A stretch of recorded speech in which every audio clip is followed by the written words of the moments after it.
Well, good morning guys. Slightly different intro to today's video. The big difference being we're in France, so that's new. Well, we also have some new kit to talk about. We got a microphone set up in the helmet now, so I can do a bit of talking whilst we're cruising along. So today's mission is to hopefully drive on the correct side of the road first and foremost. That is important, guys. We did miss the ferry, unfortunately. The one that I had planned for 11 o'clock, we did miss it. My bad. But thankfully, Irish ferries are all cool about it. So just so you guys know, if you have a timed ferry slot booked, let your clutch out, Steve. If you have a timed slot and you arrive late, they'll just put you on the next one. And they didn't ask for any admin fees or anything like that. It was just quite straightforward. The guy just said, yeah, you can catch the next one at 1:45. And I was like, oh, what a relief. You know, I thought they might get a bit funny about it. And I was prepared to, should I say? I need to talk properly when I'm on this, don't I? Forget my Yorkshire accent. I was concerned that, like I say, they might charge me extra, but I was prepared to pay it just to get it done, you know. At the end of the day, we're committed at this point. The bike's fully loaded and we're not going back. So, yeah, it all worked out all right. The ferry itself was straightforward. I actually watched a YouTube video prior to going on the trip, and just to see what the whole ferry thing was. Getting on, working your way through the ferry port itself, and you know, I overthought it. I'll be honest with you, totally overthought it. It was really straightforward. You can't go wrong. There's people dotted around everywhere in high-vis vests who point you in the right direction. And the only thing I did mention to one of them is that I have missed my original slot. She said, yeah, it's all good. Just mention it to the check-in desk, where they check your passport and your booking reference number. Again, you don't have to get out your vehicle, you don't have to get off your bike, you just pull up next to a little booth, pass your details over, and they let you go straight through. But wow, look at this, guys. I'm not sure if this is coming through, I hope so, because it's a charming little French village, and even more so in the sunlight. So yesterday was absolutely miserable weather-wise, not great at all. Cloudy, especially in the UK, but I'd looked ahead of time and I could see that the weather was due to improve, and it's forecast cloud and sun right the way through the week, because we're staying for around 5 nights. So I thought, right, well, I can live with one miserable day, providing the rest of it's going to be all good. So today has really brightened up. So last night was my first night solo camping, and I didn't film it because yesterday I was just thought, you know, I need to concentrate on getting to grips with riding on the correct side of the road, the speed limits, kilometers per hour, all that sort of stuff. And with missing my ferry, it really kind of put me on the back foot. So let's concentrate here. Where we're going? Okay, yep. It put me on the back foot, and I just thought, you know what? It's too much stress trying to film it and make sense of what I'm doing. So I just thought I'll start today as a fresh. We've still got, like I say, 3.5 hours of riding. And this is probably the most scenic stuff anyway. No one wants to see, you know, me biking down the M1, or the A1 shall I say, and the M25 in the UK. They're not very scenic roads, people. So I'll stop jabbering on. We're heading to Normandy, to a little village called Sainte-Mère-Eglise.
Wow, cool street glide, is it? Or Road King, something like that, Harley, on French plates.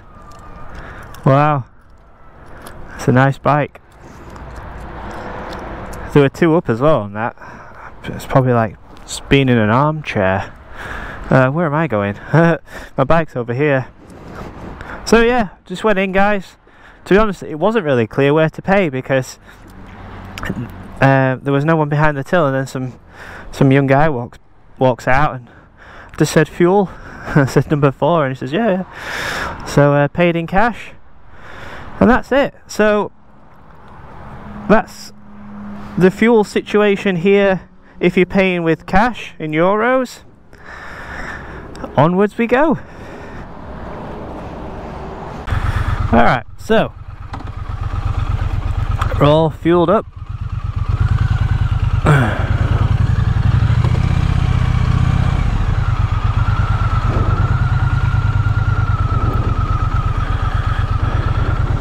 Take note of the sign, can't turn left, guys. Oh gosh. Right, so this is basically rejoining a dual carriageway, which there's a lot more dual carriageways I think up here in northern France than motorways.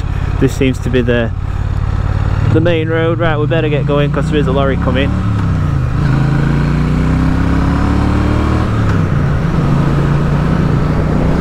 And there we have it.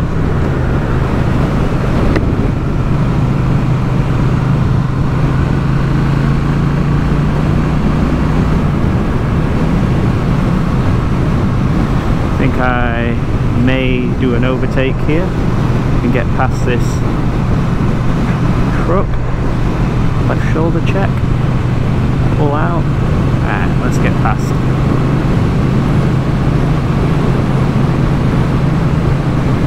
So it's probably really windy, this, guys, so apologise if it's really unclear, the noise, the sound quality, but there is a dead cat on the microphone, so I'm hoping it's not too bad.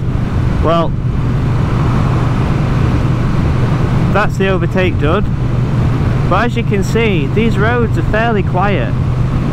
This is a Wednesday morning around 10 o'clock. I mean, if this were on a dual carriageway now where I live, this would be, yeah, full of morning commuters. But I guess there's not much going on around northern France, you know, in terms of industrial estates and businesses and things like that.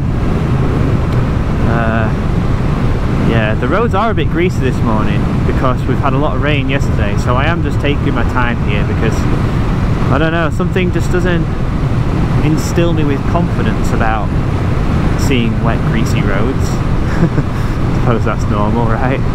But I also, one other thing I was going to mention, because I picked up on this yesterday, whether it's because this road that we're on right now, which I think it's the, we're on the A28, that's Alpha 28, it follows the English Channel pretty much, right across the northern part of France, so it's super windy. I mean, there's wind turbines around everywhere, but as soon as you come out from a dip and like you're exposed or going across a bridge, I don't know, it can make you feel a bit twitchy at times because it's so windy. But I'm getting used to it. I'm definitely a fair weather rider, that is for sure. Don't want to be coming out to getting blown around and that kind of thing. Thankfully I've got quite a lot of weight on the bike, which is something I'll get into later on the campsite. We've got our pannier solution sorted, so that's a pretty exciting update, can't wait to show you. We've got the tent situation and my duffel bag. So yeah, there's quite a fair amount of luggage on the bike. I won't want to put any more on it really, because it kind of, at first, you know, when I got the T100 it felt like a big bike, but by comparison to say a Triumph Tiger 1200, you know, one of those adventure bikes, you realise actually the T100 is not that big of a bike, and when I first took it off the centre stand and put all the weight on the bike, wow, it didn't half drop. So the suspension's still good actually, considering on that point. There's still quite a lot of travel in the suspension. So even though I haven't yet travelled with a pillion, I'm pretty sure the bike will cope quite fine, because it's doing just well with all of this weight from the luggage. So that's good, I suppose. Good feedback. So yeah, anyway, we're going to press on. There's loads of things I could talk about that I've discovered on this trip so far, and we're literally only like on our second day. So I'm going to try and keep these videos, I guess, informative, but not just me waffling, shall I say, because yeah, like I had so many questions before came on this journey, and in the end I kind of felt like, well, I literally can't get the answers to all of them. I'm just going to have to go and... Okay, there's some roadworks up ahead, so we just have to pull out. Yeah, I thought I'm just going to have to go and find out for myself, and that really is my advice. If you're the sort of person who, perhaps a bit like me at times, tends to overthink some of these things, you know,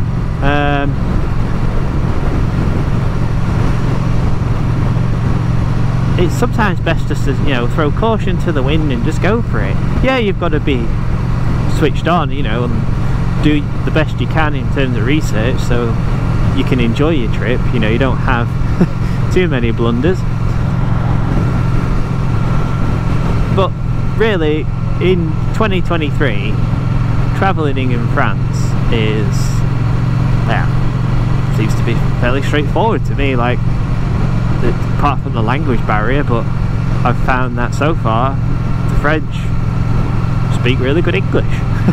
It actually makes me feel quite inadequate actually. I'd like to speak a second language, and it might have to be French now, being that it's so close to our doorstep in the UK.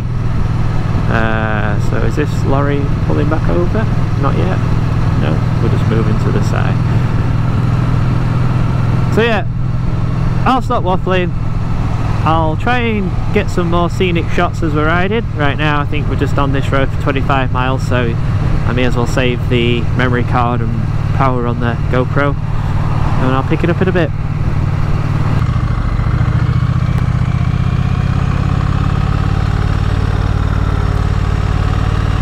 Okay guys, 200 mile boshed off.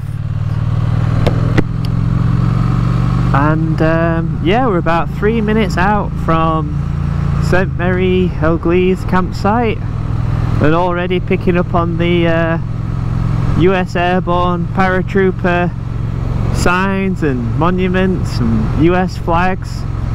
There really is a lot of appreciation around here, you can see, for what happened when the Allies came to rescue everyone. So we'll be able to take a really good look around once we've got there and we've pitched up.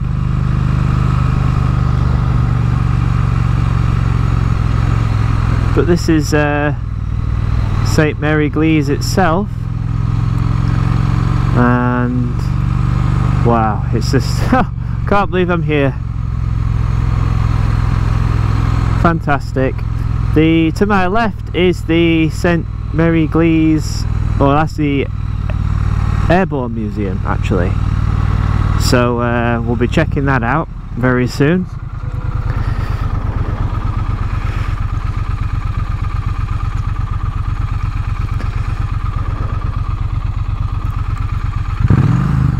Thank you.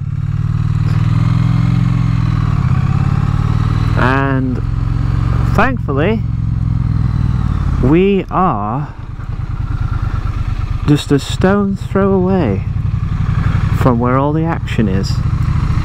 So we're heading up here.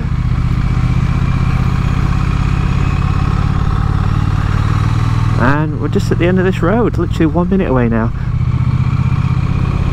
This is so crazy.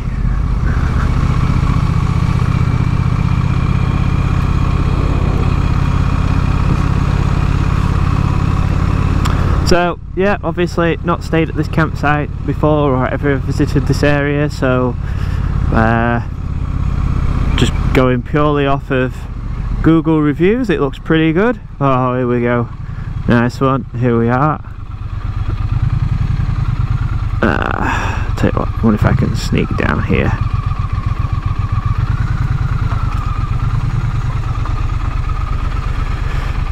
Oh, fantastic. Right, well, I'll go and check into reception,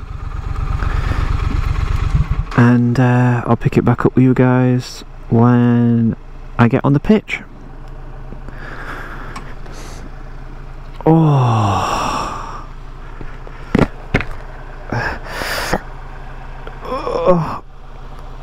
I'm a bit stiff, not gonna lie, I'm a bit stiff. Anyway, let's crack on. This is my little slice of paradise for the next few days. To start with, we're going to try setting up the tent. So I think this little corner here is where we're going to put it. This whole area is sort of classed as one pitch. So I guess if you've got a big tent, then you're fine. But mine's only a little 3-man tent, so this should do fine. So yeah, I think this corner should do well.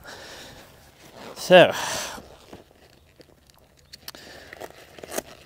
start by getting out the tent. Now, I did already use this yesterday, so it might be a little bit muddy because it's still really grey weather.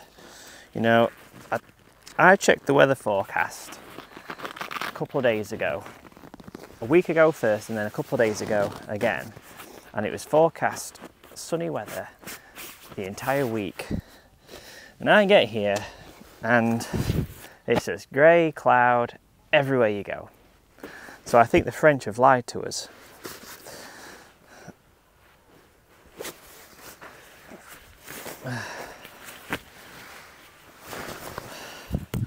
I think we'll go that way around. So the pointy ends at that end.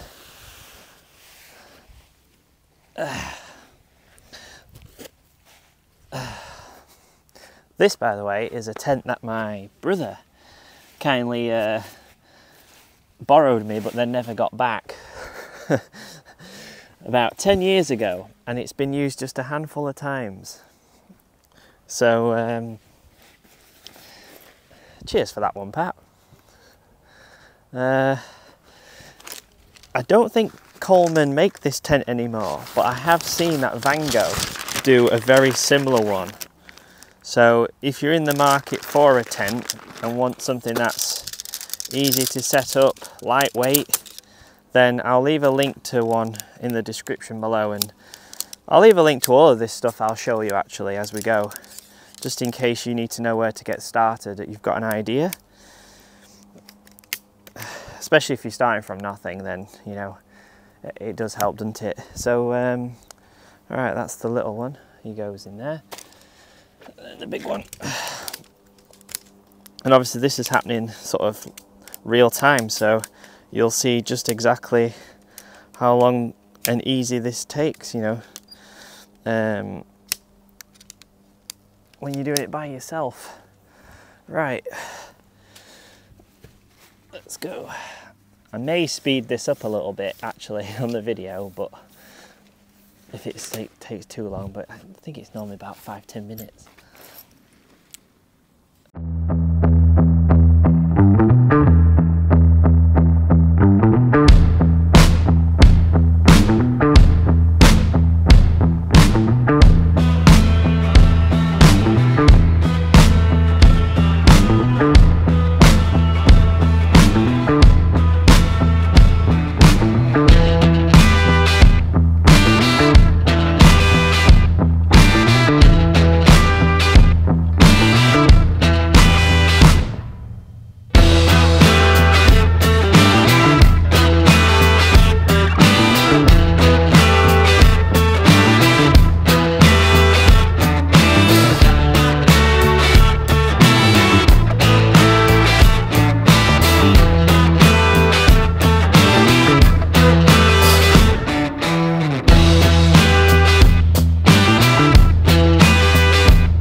Right guys, I'll pause the video here and then take you inside. The next thing guys is the air mattress, and this one is one I got from Decathlon actually. So it's actually got foam in it already. All you do is top it up with some air at the end here. So just close that out valve and then open the end one, put some air into it, and then it'll become a nice bed.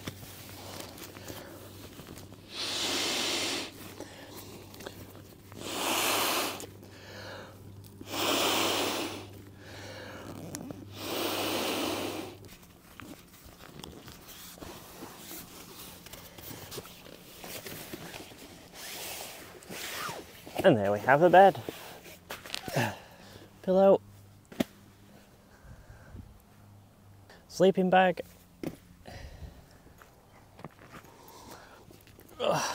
Here's some of my luggage. Alright guys, we've made camp. This is the setup for the next few days. So, tent tucked away in a corner. Got my towel drying there, just had a shower, and yeah, gonna leave the security lock on the disc lock, and yeah, that's us really. So this is the little nook that we're in, and then there are other people who are sort of like just around that little corner there, and then we've got people over there as well. I don't want to go pointing the camera at them, but yeah, I'll take you on a little walk around site. So guys, we're just taking a stroll now. I think we're about 10 minutes walk into the village, where we'll hopefully find a place where we can grab some food. But yeah, it's a pretty quiet site. Just on our way over to the church, and one thing I can see is an abundance of these touring bikes. On my trip so far, this seems to be the bike of choice, the sort of sports tourer adventure bike, and I can't really fault them. They're really suited for it, especially on the luggage systems. I mean, look at that one. That's the BMW GS. Is that the adventure one? Looks like it. This is the R1250. Wow, that's yeah, pretty specced up. And then what we came to see is the church itself. So the history behind this is that on the night of the Allied invasion, I guess, where D-Day, so the US paratroopers, basically they were scattered all over Normandy. A lot of them missed the drop zones that they was supposed to be in, because the night that they actually landed, or they was flying over, they came under immense fire from the defences that the Germans had dug in on the beachfront, and they never expected that fire to be there, because it was supposed to have been shelled, but the shells actually didn't hit their mark. So on the day of the invasion, it's my understanding that the paratroopers, they were scattered all over the place, and this one paratrooper called John Steele, he actually landed on the spire of the church itself up there. So that's a model, obviously, but apparently he was hung there for like a couple hours, and then the Germans actually realized he was still alive, because he pretended like he was dead for a couple hours. Germans found out he was still alive. They managed to get him down somehow, and they captured him, but then he later escaped and went on to fight in the war.